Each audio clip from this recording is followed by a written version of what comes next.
یاریەکانی خولی بژاردەی کوردستان بۆ تۆپی بالا بە کۆتا هاتوو لە کۆتا ڕۆژیش دوو یاری بەڕێوە چوو.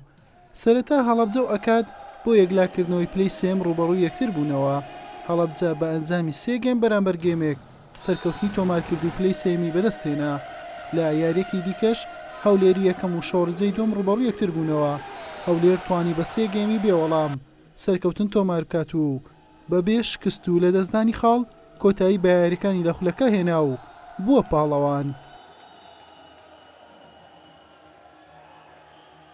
لە خولی بژاردەی کوردستان کەوا لە سێ تەجەمع پێک هاتبوو کەوا لە هەر تەجەمعێک توانیمان بە ئاتیشی بەرز دەرکەوین لەم خۆلەدا کە توانیمان لە ئاخیریەکەی پلەی یەکەم بەدەست بێنین. زۆر دڵخۆشین، دەستخۆشی لە مامۆستا ئالا دەکەین کەوا زۆر پشتگیریمان بوو کەوا هەم لە دەوری کوردستان هەم لە دێوەری عێراقی دەستخۆشی دەکەم. دەستخۆشی لە جەماعەتی ئیدارەمان هەموو دەکەین، هیوادارم هەر سەرکەوتوو بن. سەرەتا دەستخۆشی مێوەتان بۆ ڕێکخراانی پاڵەوانێتەکە.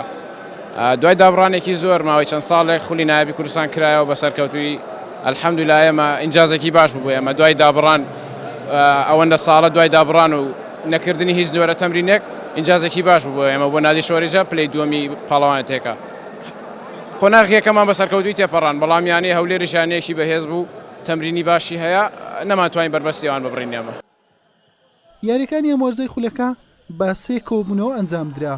لە قۆناغی یەکەم تیپەکان بەسەر دوو کۆمەڵە دابەشکرا بوون. 6 تیپ گەیشتنە خولی بژاردا، دوانیان کشانەوە و چواریشیان درێژیان بە یاریەکانیاندا. هەولێر بە سەرکەوتن لەسەر زەمیاریەکان بووە پاڵەوان و شۆڕیجەش پلەی دووەمی بەدەستێنا و هەڵەبجەش پلەی سێم.